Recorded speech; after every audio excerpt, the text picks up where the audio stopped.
संसाधनों को सबसे महत्वपूर्ण समस्याओं के समाधान में लगाने और उन समस्याओं से मिलने वाले फीडबैक के आधार पर अपनी मुख्य क्षमताओं को विकसित करने की अनुमति देता है। तो अगर आपके व्यवसाय में कुछ समस्याएं आती हैं और वे आएंगी, तो सब कुछ हमेशा आसान नहीं होगा। हर व्यवसाय में चुनौतियां आती ही हैं।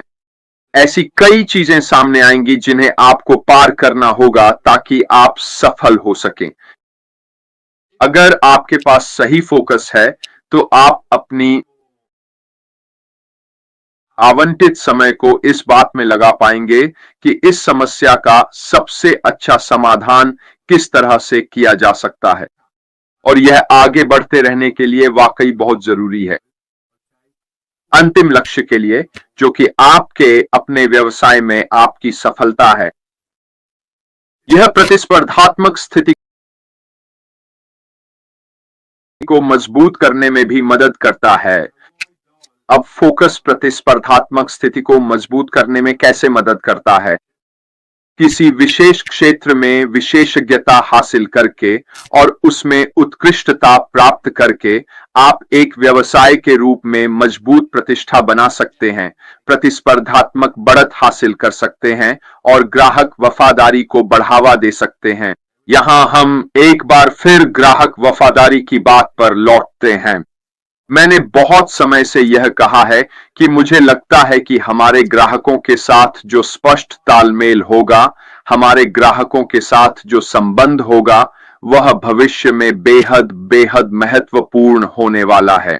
अब हम में से कोई नहीं जानता कि अगला व्यवसाय कौन सा होगा जिसमें हम जाने वाले हैं, लेकिन एक बात निश्चित है, और वह यह है कि जैसा कि हम सभी जानते हैं, हमें यह समझना होगा कि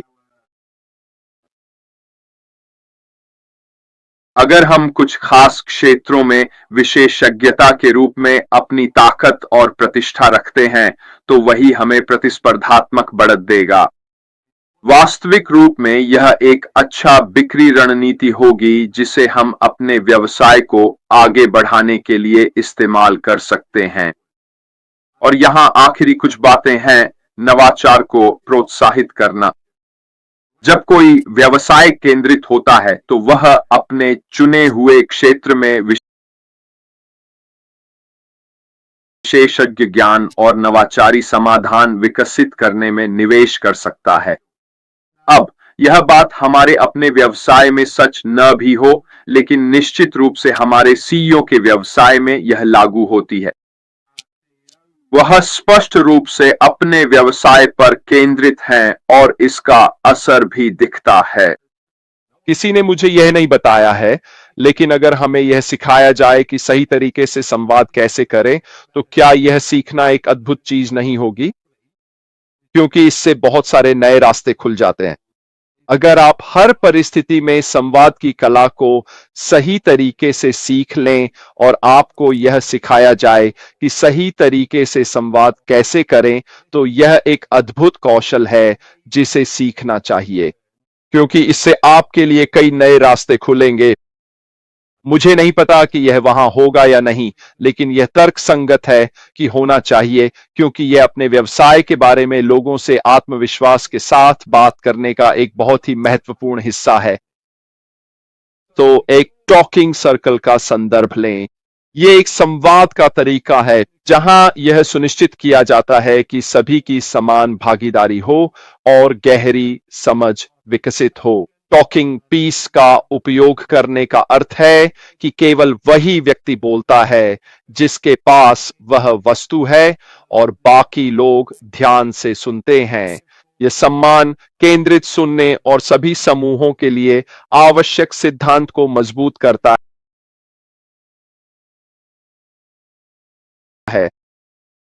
आप इसे ऑनलाइन कैसे कर सकते हैं? बहुत बहुत आसानी से।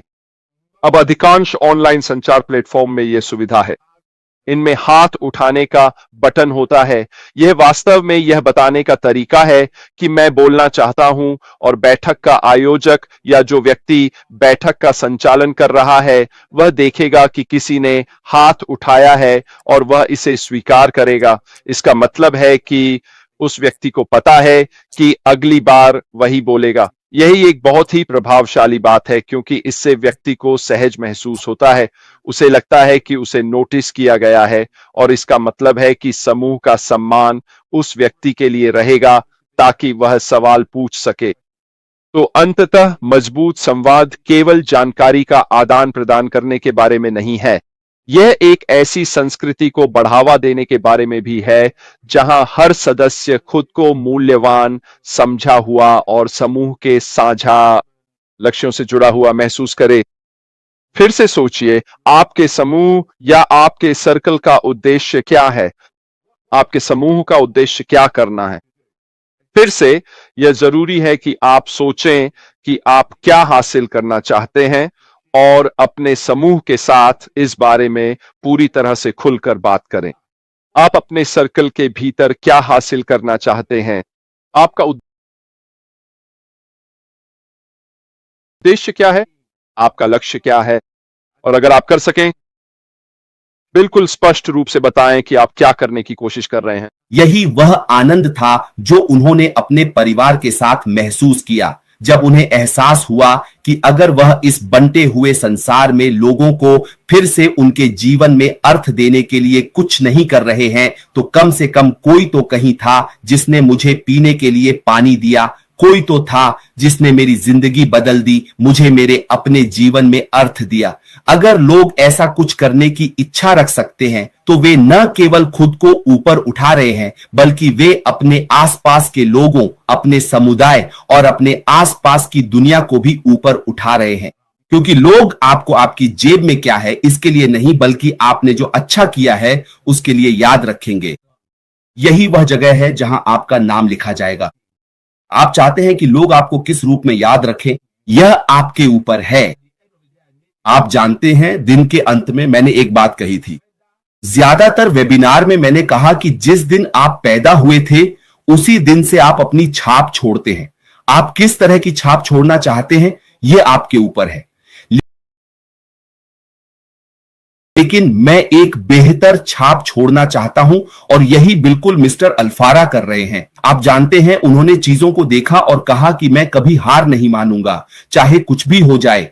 इस धरती पर मेरा उद्देश्य मानवता को ऊपर उठाना है, चाहे आपको पसंद हो या न हो, चाहे आप उन पर विश्वास करें या न करें।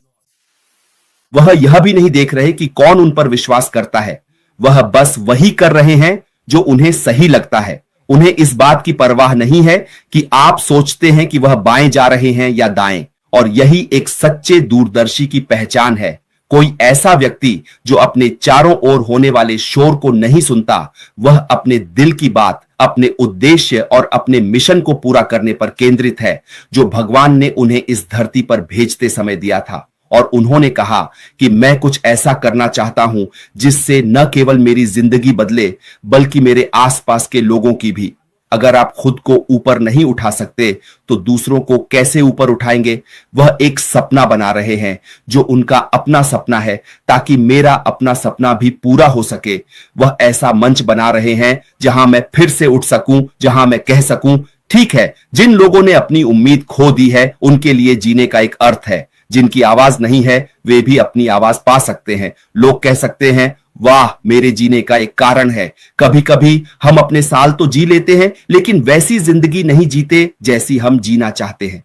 क्या हो अगर कोई आपको ऐसा मंच दे जहां आप फिर से सपना देखना शुरू कर सके, जहां आप सिर्फ अपने बारे में न सोचें, बल्कि अपने आप से ऊपर उठकर अपने समुदाय की देखभाल करना शुरू करें। यही वजह है कि हम यहां हैं। यही वजह है कि मिस्टर एशफोर्ड फिर से जीत के साथ, ऐश के साथ वापस आए हैं। एक ऐसा मंच जो आपको शिक्षित करेगा, आपको प्रेरित करेगा, जहां आप समुदाय में काम करेंगे।